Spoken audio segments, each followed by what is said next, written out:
palliative care of cancer patients. It's a sensitive topic. So now I'm going to start with my abstract. So it's a big introduction about end-of-life care. So end-of-life care is the most sensitive part of medical science, as it expects a combination of supportive treatments and mental support to ensure peaceful death. Several ethical issues arise during the delivery of palliative care and clinicians.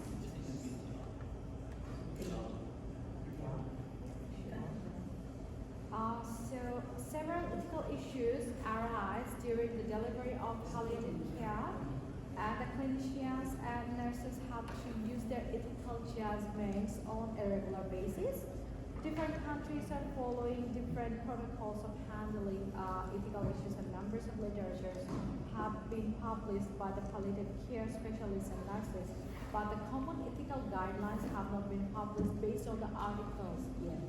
The aim of the systemic review is to extract the common ethical issues and conflicts in palliative care practice and prepare and organize guidelines to handle them and ensure less painful and peaceful death. So methodologies and syntheses of my studies are: a systemic review with narrative synthesis has been conducted to find out ethical challenges and protocols to deal with them in palliative care practices of USA, UK, Australia, Japan, Thailand, and Bangladesh. Data has been extracted from databases like Medline, Embase, Web of Science, along with open access journals and ResearchGate. Palliative care, biotics, cancer, end-of-life care are keywords to find appropriate articles. 10% data has been hand searched from several books on palliative care ethics. So regarding ethical approval, no ethical approval required for systemic review on online materials. Ethical approval has been received from the Ethics Committee of American University for PhD thesis. So here's a big reflection of my results. It's comparison between the ethical guidelines of 6 developed and developing countries, USA, UK, Australia, Japan, Thailand, and Bangladesh, indicates the most fruitful approaches to resolve end-of-life ethical issues. So ethical judgments are mandatory in treating terminally ill patients. It's the patient's right to know about his or her health condition. But now approaching breaking bad news will be beneficial for the patient should be the main concern to ensure peaceful departure of the soul. So here's the context of my study. So it is like making the transition from curative treatment of end-of-life care is a key part of palliative care. A palliative care team can help patients and their loved ones prepare for physical changes that may occur near the end of life and address appropriate symptom management for the stage of care. The team can also help patients cope with the different thoughts and emotional issues that arise, such as worries about leaving loved ones behind, reflections about the legacy and relationships, or reaching closer with their life. In addition, palliative care can support family members and loved ones emotionally with issues such as when to withdraw cancer therapy, grief counseling, and transition to hospice, according to National Cancer Institute in 2016.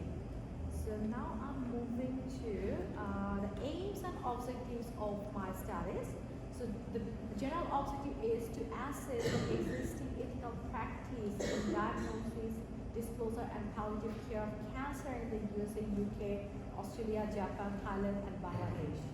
So, and specific objectives are to investigate the extent to which ethics is implemented in cancer care, to explore patients' expectations regarding cancer care, to find out patients' understanding of treatment plans, to obtain oncologists' opinions about ethical practice, to find out role of communication in ethical practice, to assess the relationship between socio-demographic factors and ethical practice. So here's my research questions, which answers I was looking for. So first question would be, what are the existing practice of diagnosis disclosure and palliative treatment around the 6 countries? What is the extent of implementation of ethical guidelines and ethical principles in cancer diagnosis disclosure and providing palliative care to the patients? When it is ethical to disclose a serious illness of cancer patients and when it is not? What are the patient's expectations? What proposal could be effective for the implementation of ethical practice in cancer care based on findings of the study? What are the disputes with family members of terminal ill patients and how to resolve them? Now I'm going to discuss about the significance of the study.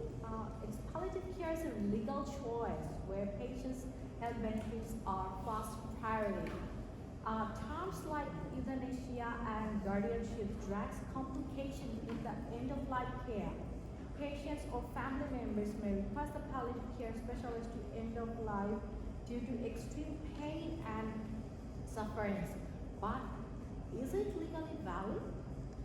Some countries like Japan, some states of the USA and Australia allow euthanasia. There are limited resources available to justify euthanasia and guidelines to approve it.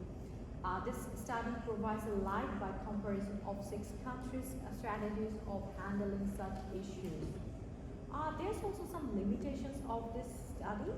The study focuses on the research articles that describe the palliative care ethics, issues, and strategies of 6 countries like USA, UK, Australia, Japan, Thailand, and Bangladesh regarding palliative care.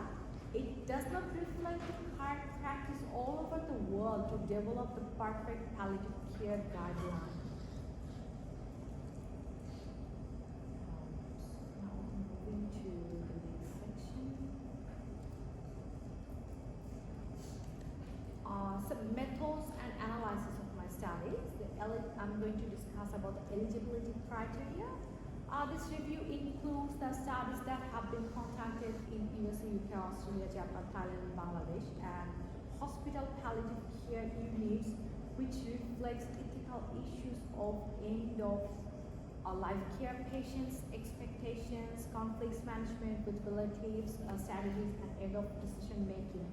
This review also includes bioethical topics related to palliative care and breaking bad news to cancer patients. Peer-reviewed articles have been used to find out real-world ethical challenges that have been reported by palliative care specialists and it is for ultimate judgment of ending life on request. Inductive data and mixed methods have been used for the purpose of the review, along with qualitative, quantitative studies have also been included to find out the effectiveness and implementation of ethics in palliative care diagnosis disclosure to patient and relatives. Non-peer-reviewed articles, book chapters, conference papers, opinions, unpublished case reports, theses have been excluded from this review. There are no language limitations or time frame for literature. My search strategies was databases like Medline and Bayes Web of Science, along with open access journals have been used to retrieve records of ethical issues. The search methods was fully electric device based. There is no language barriers, so the paper with other languages have been translated to English. The Google search engine has been used to retrieve data from top journals. The article on medical law, ethics, intensive care, and aged care have been reviewed as backup for not missing any useful information. The main focus was on Braille literature to obtain the latest information. The selection process was articles have been screened to extract the most useful articles that match the inclusion criteria, shortlist papers, and other than USA, UK, and other countries. So now I'm moving to presence.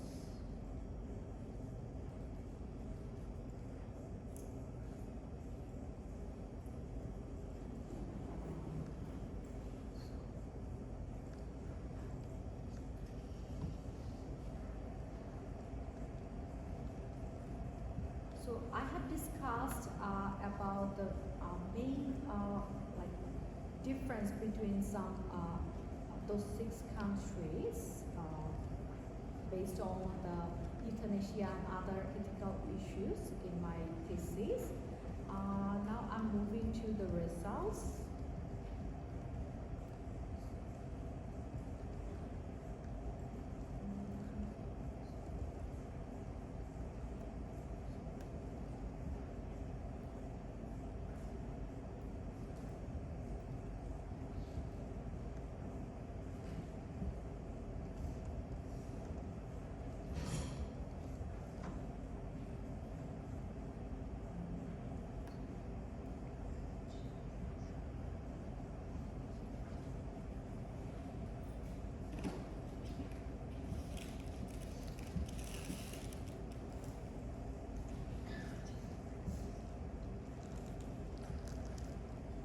So my findings are that ethical issues at the end-of-life care for cancer patients faced by the physicians of the USA, UK, Japan, Thailand, Australia, and Bangladesh are quite similar. All of them follow the same guidelines for breaking bad news to the terminally ill patients and their families. Among these 6 countries, the UK provides the best quality palliative care in hospital settings and ensures peaceful departure of souls with the presence of families, where Bangladesh and Thailand are still developing their hospital-based palliative care. Euthanasia is legally valid in Japan and partly in the USA and Australia, where it is completely illegal in UK, Thailand, and Bangladesh. Physicians and family work together to make end-of-life care decisions for unstable terminally ill patients everywhere, and there are no restrictions about familial involvement in palliative care. The whole palliative care is popular for cancer and terminally ill patients of Bangladesh and Thailand, as they have limited government and non-government hospitals with palliative care units.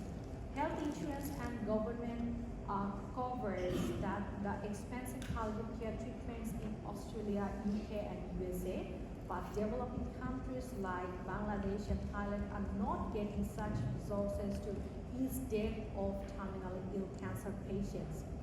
Breaking bad news is a sensitive issue, and the physicians prefer to disclose it directly to the patients of USA, UK, and Australia, as they support autonomy and ensure enough social, psychological, and familial support before approaching, whereas Bangladeshi, Thai, and Japanese prefer disclosing to the family first.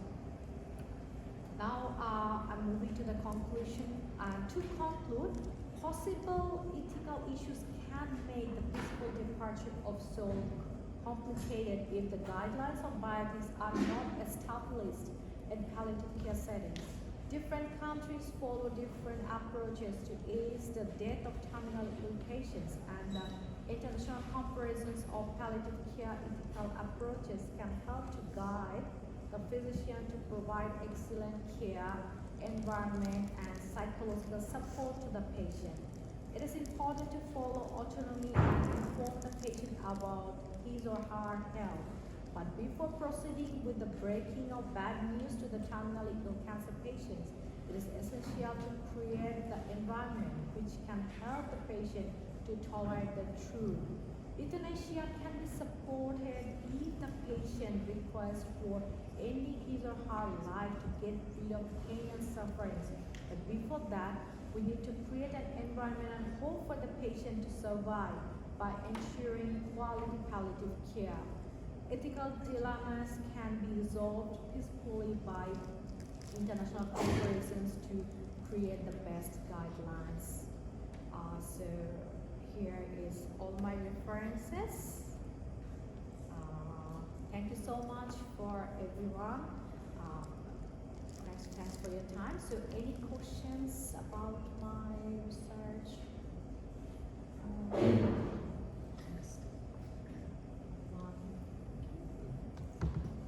By the way, I'm just going to also record on Skype the discussion, so this will help Nusrat in revising. So it's on the Skype as well. Thank you, Nusrat. I'd like to ask, so for example, you looked at the palliative care in the UK. So what's the main difference between palliative care in the UK and palliative care in Bangladesh?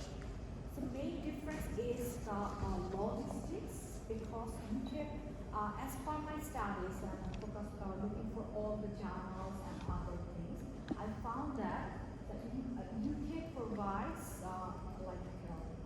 best logistics support. They provide the hospital care, and they have almost everything which is important to create a peaceful environment for the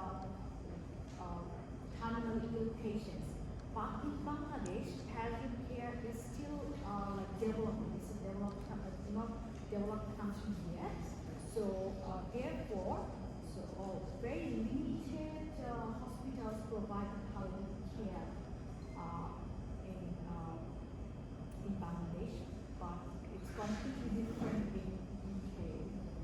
So therefore, still Bangladeshi people prefer home palliative care rather than the hospital settings, because whichever private hospitals is providing the end-of-life care, it's too expensive for them to afford. And also, for family support, for the dying patient, they prefer the patient to keep at home to ensure their peaceful death rather than keeping at hospital. And also, there's some Islamic views, so that's the reason palliative care is still behind in Bangladesh. So when you say Islamic view, so can you give us one or two examples? Yes, for females,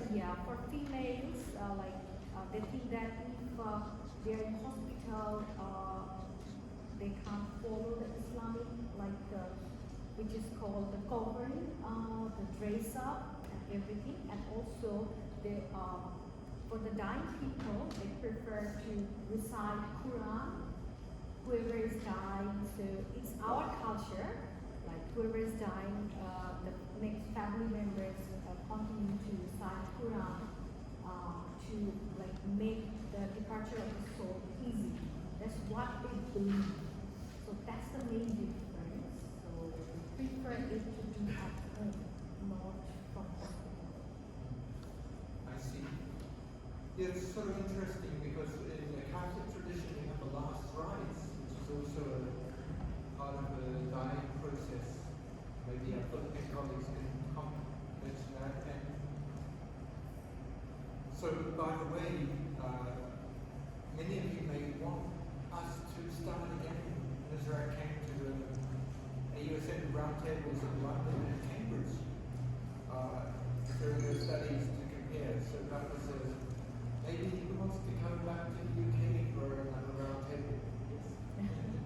But I'd like to open for other colleagues, anyone.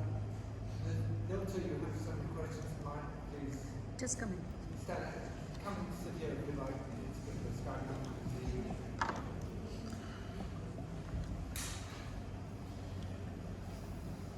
Congrats. Thank you so much. Why don't you continue?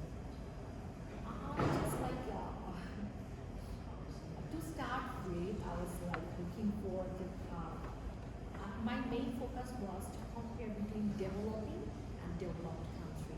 So Brazil is also developed. So I included 3 developed countries and three developing countries.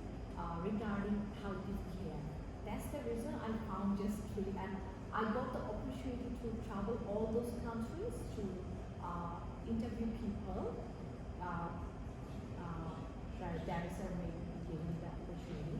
I could not travel to that was it. Therefore, I could not include Right, as the because I also wanted to like interview people physically and also looking for the research articles online. But because of the it's a very sensitive issue, like whoever I was going to interview, like who lost their loved one already with cancer, so they became emotional, and it was hard for them to answer my questions, and therefore I changed my research category. So I moved to the online studies because it was getting hard. Well, Please speak loud, Nusrat. okay. Is everyone hear me? Yes. We have in Brazil organized system. And Brazil have approved a law in December for the public assistance on palliative care. Yeah. So we have a 20 years work on this. I'm telling you because my university started this issue in Brazil with the São Paulo State University. And the deputy is from my city also. It's a girl, and she was defending this right. And the parliament just approved the access to palliative care to everyone, including you have at home, you have at hospital, but you can choose being home with your family and things. So it's a kind of thing that we have in several places, and we have the kids with cancer, so it's hard to have that.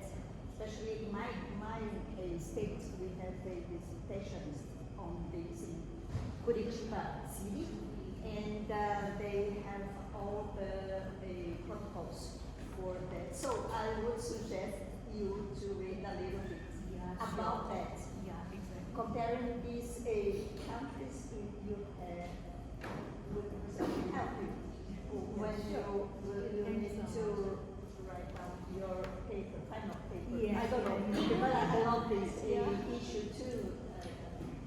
Everyone need to take care for somebody that they so. Thank you so much for your Thank support. you. Thank you, Nusrat. So, as in the case study of 6 countries in the discussion, you can also add, for example, in Brazil, has recently done some of these extra countries. Nusrat's going to help. Thank you. I have a question. Go and sit there, maybe, and speak loud. Okay, I speak here. So you mentioned in writing that UK provides the setting for peaceful departure of the souls. I just want you to explain what is this setting, how you define peaceful departure of the souls. Yeah. And the question again continues, and you said that the resources to ease the death. And what are these resources? Resources also for us to I wanted to focus on the logistics support. Like in developed country, they have palliative care unit. It's a separate unit. Sometimes it's a separate hospital where and they have specialized palliative care doctors, nurses, and all the instruments, all the life supporting machines and everything there. And in developing countries, they don't have much. So And also, for the create the environment, plus the comfortable zone, to create a comfortable zone where the patient have enough supporting things. And secondly, where they have the easy access of the family members of the terminal patients.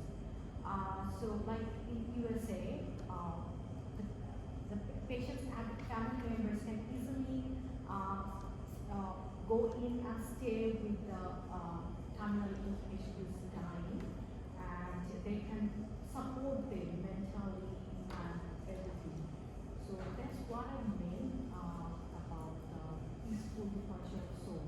Like even what I mentioned about the Islamic views, they prefer to recite Quran with whoever is dying. So in USA or UK, the relative can go in, stay with the patient in the hospital, also do whatever they like for their religious views and religious things. That's called the creating the environment of peaceful departure of soul. See, here something is there that something is here that we should be careful to not fall in the trap of industry. Yeah. Because we don't know who is in peace when he's dying or Yeah. she's dying Yeah. and who is not. And so providing some machines and a good set and also the bill, the amount of these families should pay for the bill also, the payment. So this should be in consideration. Do you have any data how much they charge this family, for example? And when the person is dying, so yeah, there is machine in every hospital, and also the same machines also can be everywhere. They can find it. But this doesn't explain the peaceful departure of the souls. And after that we say that yes, in UK people die better than they die in Bangladesh or Philippines or Iran. And there is another also aspect of it we need to understand. For a Buddhist, to be in the temple, next to the temple, in the forest, then is listening to the nightingales and listening to the birds, and it's enlightening moments for them. That is a different piece that, for some billionaire, that doesn't have also anybody, they have been somewhere, and so they put them in a hospital, and they bring fresh flowers around, and, some people also get good salary and get good payment to come and greet them. So in this manner, we should also be careful that, to not say, yes, in developed countries, they die better and they are dying in developing countries. My purpose was not that. I was just comparing about how they are following ethics. Like Indonesia, my main focus was Indonesia and the breaking of bad news. Like in USA, UK, they directly tell the patient that about their situation. Like you will be surviving 6 months, or you are terminally ill, you are at the last stage of cancer. But as other countries, they just fast inform the patient's close relatives. Then slowly they inform the patient based on how if this news is beneficial to the patient or not. So slowly creating the environment, not just a shock. Like even in the morning, I just get from my nose. If my doctor just come to me and tell that you are going to die within a week, I'll be shocked because I'm already tense about these issues, like why I was living. So then my condition will be worse than that. So slowly, like after if this family supports that patient, I'm with you. So you will be all right. That's a mental support. So how the doctors or the palliative care are approaching to the patients, terminal patients, that was my main focus. And if they're following ethics, like it's my right to know about my health. And whoever is treating me, he or she is not telling me about my health condition. I don't know anything. So just I'm paying for my hospital bills, but I don't know if I'm going to recover or not. That's the ethical issue. I have the right to know.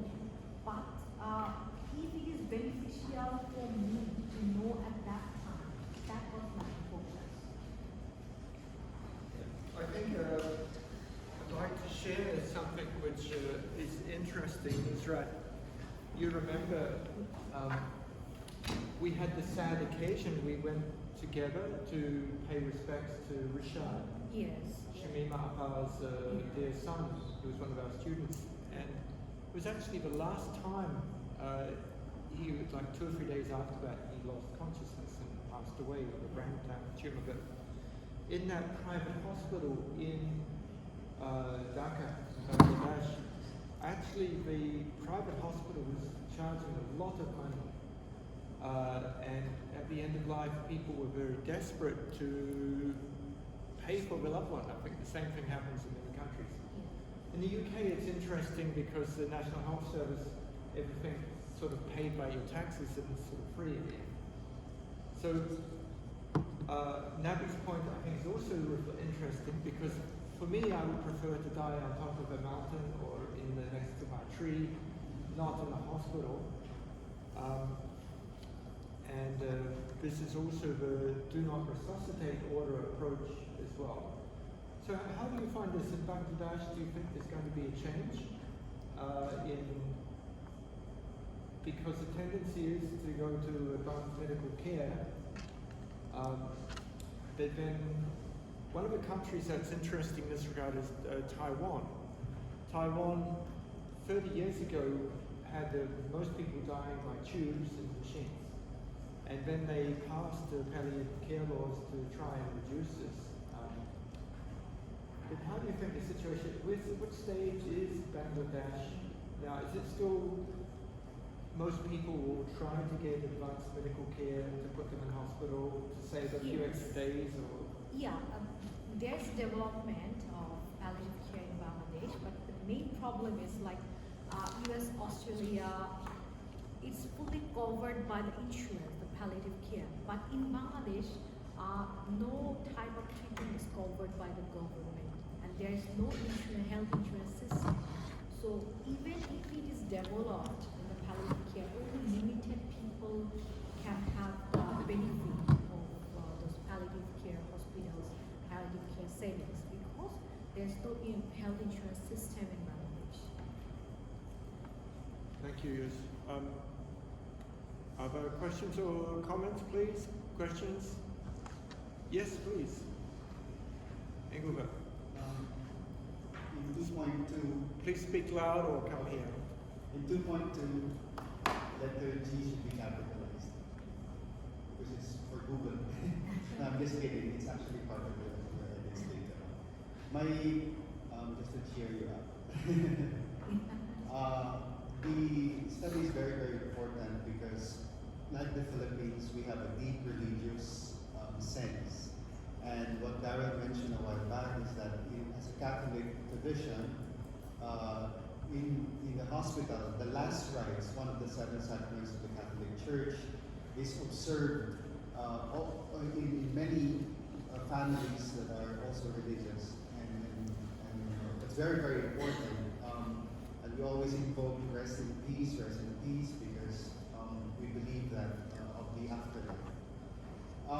My question is, have you found in your comparison between Thailand and Bangladesh, for example, versus the other countries which are highly industrialized, I think there is a deep sense of religiosity in Thailand or in Bangladesh. Yes, same. And compared to the highly industrialized countries, which puts them, because in one of your findings says,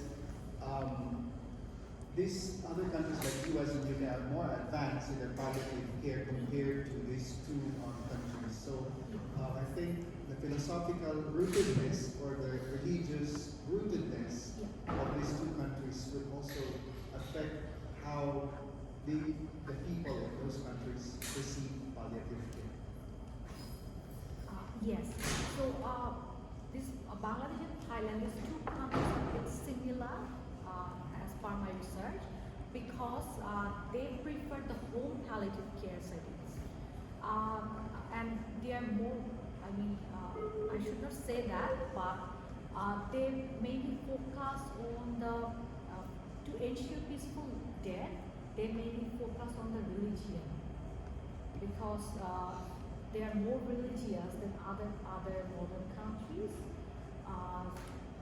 regarding palliative care, regarding end of life care. It's their thinking Therefore, they mainly focus on how they can,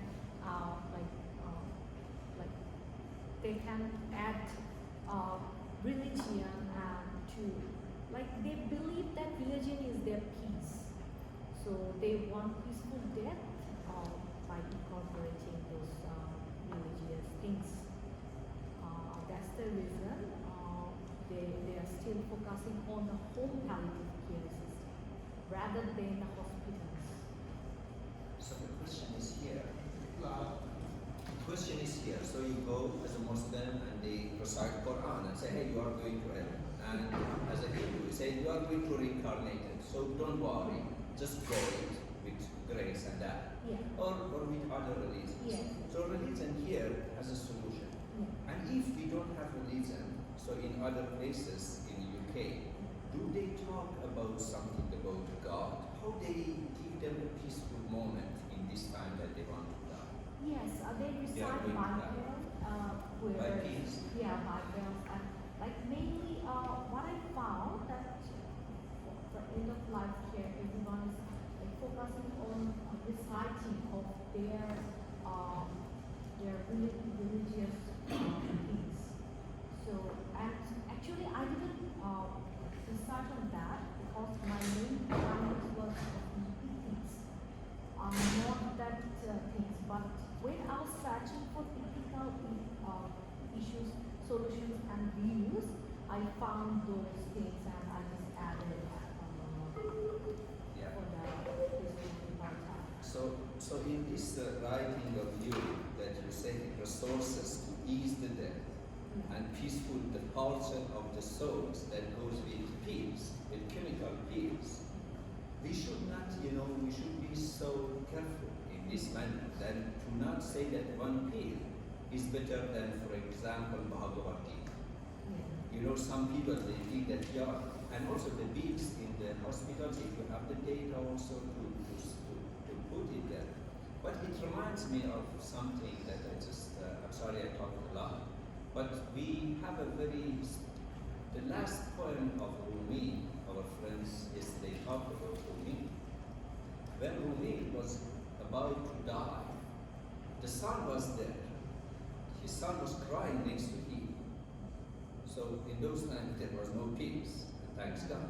So he told the son, get away, and he said his most beautiful poem in that very moment, and he died. And I just give a little translation of this. And it says that go and be in peace, go and sleep. Let me be alone. Last night in my dream, the old man came and asked me, come to us. There is something, there is a sickness that there will be no cure for it except death. Come to us and pass this. And this poem in Persian language is one of the most beautiful poems. And it's also on the stone of my father also I wrote the 2 verses of this poem. So these are the things that we should be careful about our tradition, about our spirituality. Because the pills, sometimes also people take a pill and they start dancing. Sometimes you give a pill and the person doesn't feel anything. So we should be careful about the words that you put there, because we don't know at the end of the moment. And we should not judge it in this manner of developing and develop and sorry for taking your time.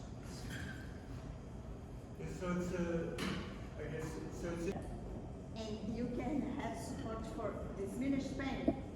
So I'm kind of confused to the question specifically, because you can, in this phase, you are not more supportive and trying to long life.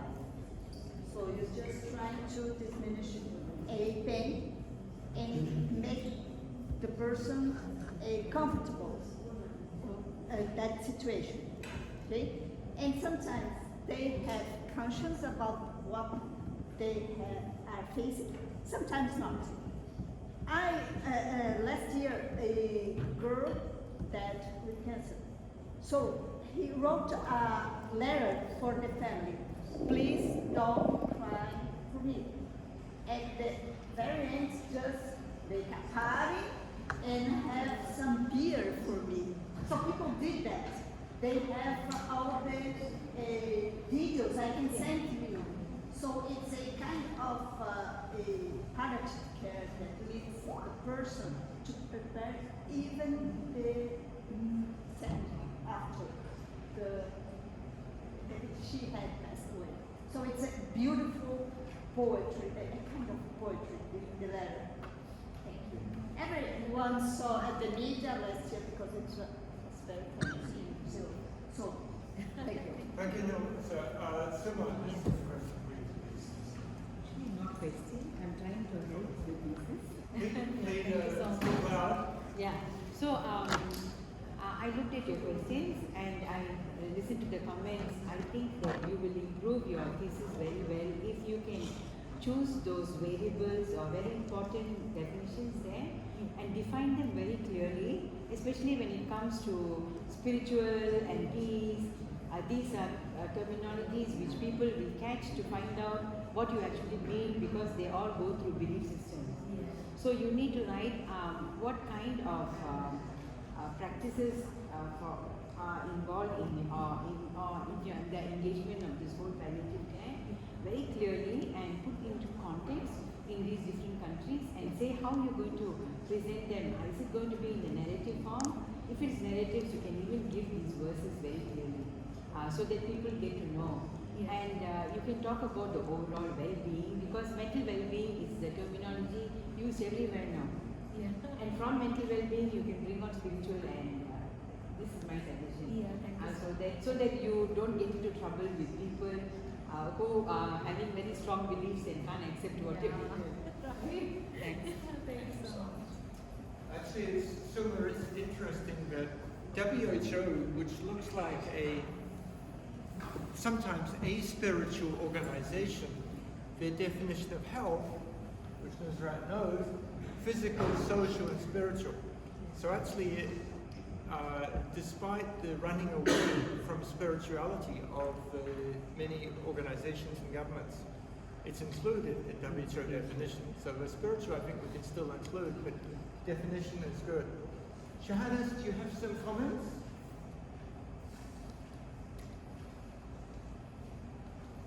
Shahadas, do you have any comments? Maria is also one of your big supporters, is here.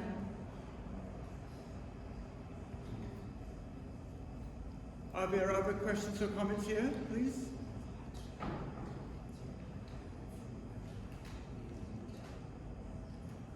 Marlon, any questions? Professor Marlon, Professor Angelica. Just on the criteria you use to choose the countries, particularly in Islam, what are your inclusion criteria? Because I noticed you have countries in the area and so what was the criteria you used to choose those countries to include in your study? Actually, I physically visited those countries. Therefore, that was my first main purpose to interview the people from those countries physically. But when I started the interviews, as it's a very sensitive issue, so whoever is talking about their loved one who already died, so they got very emotional. Therefore, I stopped interviewing, and I changed my thesis. I moved to the online research, online papers. So that's the reason. Dance provided me the opportunities to visit all those countries. Therefore, as I moved from the physical interview to online research papers, therefore I kept those countries. That was the main things. And also among them, I just wanted to do the comparison between developed and developing countries to see their logistic support towards palliative care. But my main focus was the ethics and what are the ethical issues arise in palliative care systems, all those countries, how they are following those how they are handling those ethical issues. Like, I wanted to find out by comparing all those countries a specific guideline of the ethics to help those palliative patients. And also, I found one interesting thing that's Indonesia. That was my another main focus because Japan, some parts of USA and Australia, euthanasia is legal, but in Thailand or Bangladesh and some other parts of Australia and USA, it's completely illegal. So it's like it's an interesting topic because I have the right to end my life, but I also need the support to survive. So that was my another focus. Wherever countries are providing that support, even in Japan, if I don't want to survive, what's the reason why you want to die? I need the mental support to survive. So if they are providing that support, following the ethical guidelines, that was my focus. Yeah. So I would suggest that Speak loud. I would suggest that in your paper you make it clear the criteria for choosing those countries, because I noticed you have Bangladesh there, Yeah. then you have US, Japan, Yeah. the cultural, social, Yeah. religious, philosophical traditions of those countries are what? Then you compare it to Bangladesh. But the discussion that we have now, cultural considerations are very important in palliative care aspects. So there might be some factors that you need to consider in analyzing traditions of palliative care in these countries, because Bangladesh is definitely different from the US, Japan, Yes, and exactly. UK. Yeah. So the protocols may be different. Yeah. And that might create a little problem in comparing that country Yeah. to this country. So Yeah, it's completely I would like to opposite systems. I would like to know and to see the criteria for choosing the countries to be compared. Yeah. Because definitely comparison will be a little biased in the end. Yeah. Because these are advanced countries, Yeah. liberal, philosophical, religious Yeah. traditions. And then you have the other country like Bangladesh. Well, Japan is a little traditional. Yeah. But comparing it to other country, that may not be of similar status with these advanced Yeah. countries. Might create some nuances Yeah. in the interpretation of the things. You might want to improve a little bit on that, so that at least we have a basis of analyzing the data that you have gathered in at least a basis for us to see that the comparisons reliable. That's all. Thank you, Malosh. Any other comments or questions, anyone? I wanted to mention about also the financial aspect of it. Do you have data here that, for example, how many people from middle class family in US they have access to such a service if there is? Because Lauren already mentioned about UK and Canada, we know that their system is different from US, but in US insurance and also the cost of hospital is something that you don't want to know about it. It's a difficult situation here. And maybe, after that also the cost of such a thing in all other different countries, and see how many people they will have access to that based on the average income of the middle class family, for example. Yeah, I focus on the ethics mainly, ethical guidelines and ethical issues, not the financial things. But it came when I was researching about that. But therefore, then I need to do another research about that. If I focus on the finance, it has to be categorized because my main focus is the ethics, ethical guidelines, how they're following, how they're bringing the bad news to the patients, how they're treating the patients, how family members are reacting, how they're creating support to those terminal patients. Actually, because I come from the East, I come from Asia, and I have been in many different countries.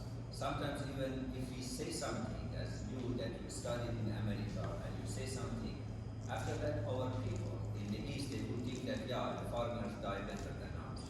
And we should be very careful about what we are doing, as our professor said that we should not be biased about it. Because no, it's not my focus. I never mentioned anything about that American or UK, that people are dying better. Nothing is written in my thesis. So I was just researching on how they're doing the ethical things, how they're handling those ethical issues and the patients. I never mentioned anything about that whoever is dying in USA, dying better, dying peacefully. No, nothing is mentioned there. Okay, Jara, you have a comment, question, please? So, did you find that in more religious activity or stronger religious activity, do you feel like that was more like they were treated better in a way? Like the people telling the families how, let's say there was a Christian dominant area, were they told in a more caring way, or did religion play a huge factor in that? Is what I'm really trying to go for. Yes, religious issue. Actually, I didn't do such research about the religious thing. But when I was searching about the palliative care systems, how to create the environment, so religions come automatically. Like different religious people, they expect that they get the opportunity to do their religious things when their close one is dying, even it is inside the hospital. So if they are getting that opportunity or not, that was my focus.